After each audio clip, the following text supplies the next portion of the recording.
بسم الله الرحمن الرحيم تبارك الذي بيده الملك وهو على كل شيء قدير الذي خلق الموت والحياة ليبلوكم أيكم أحسن عملا وهو العزيز الغفور الذي خلق 7 سماوات طباقا ما ترى في خلق الرحمن من تفاوت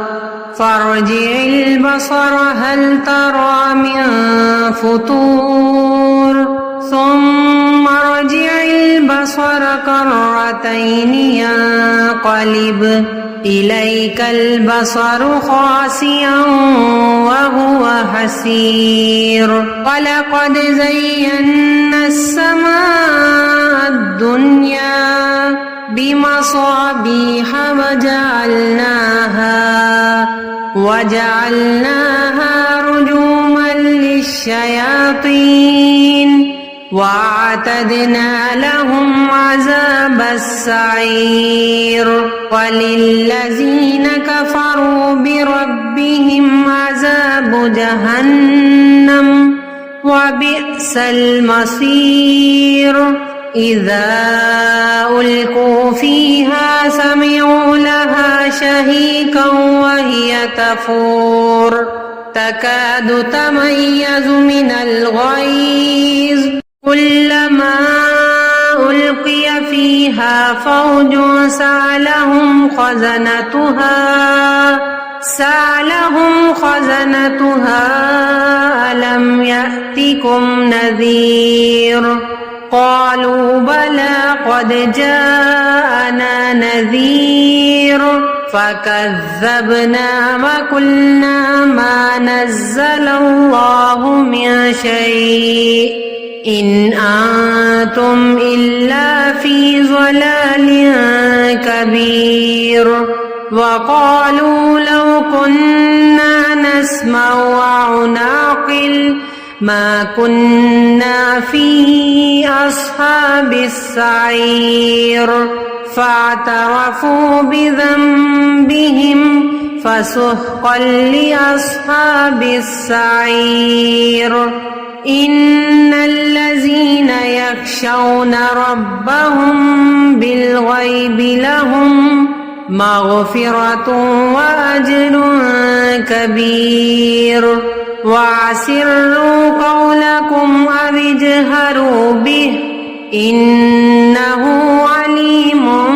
بذات الصدور ألا يعلم من خلق وهو اللطيف الخبير هو الذي جعل لكم الأرض ذلولا فامشوا في مناكبها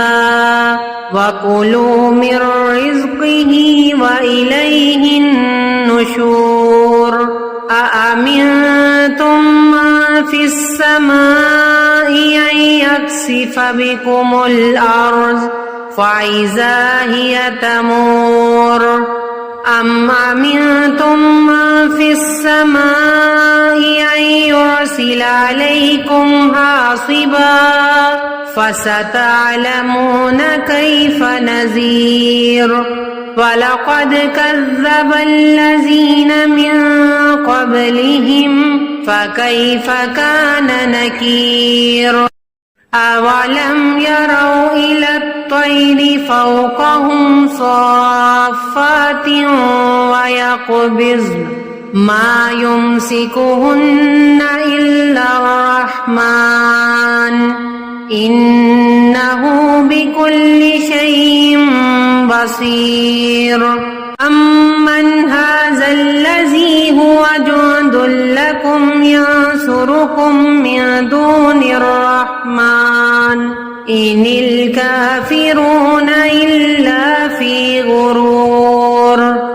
أمن هذا الذي يرزقكم إن أمسك رزقه بل لجوا في عتب ونفور ونفور أفمن يمشي مكبا على وجهه أهدى أمن يمشي سويا على صراط مستقيم قل هو الذي أنشأكم وجعل لكم السمع والأبصار والأفئدة قليلا ما تشكرون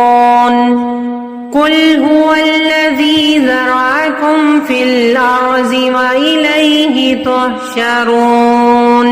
ويقولون متى هذا الوعد إن كنتم صادقين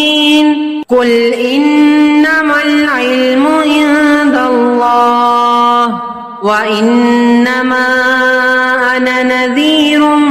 مبين فلما رأوه زلفة سيئت وجوه الذين كفروا وقيل هذا الذي كنتم به تدعون قل أرأيتم إن أهلكني الله ومن معي أو رحمنا فمن يجير الكافرين من عذاب أليم قل هو الرحمن آمنا به وعليه توكلنا فستعلمون من هو في ضلال مبين قل أرأيتم إن أصبح ماؤكم غورا فمن يأتكم بماء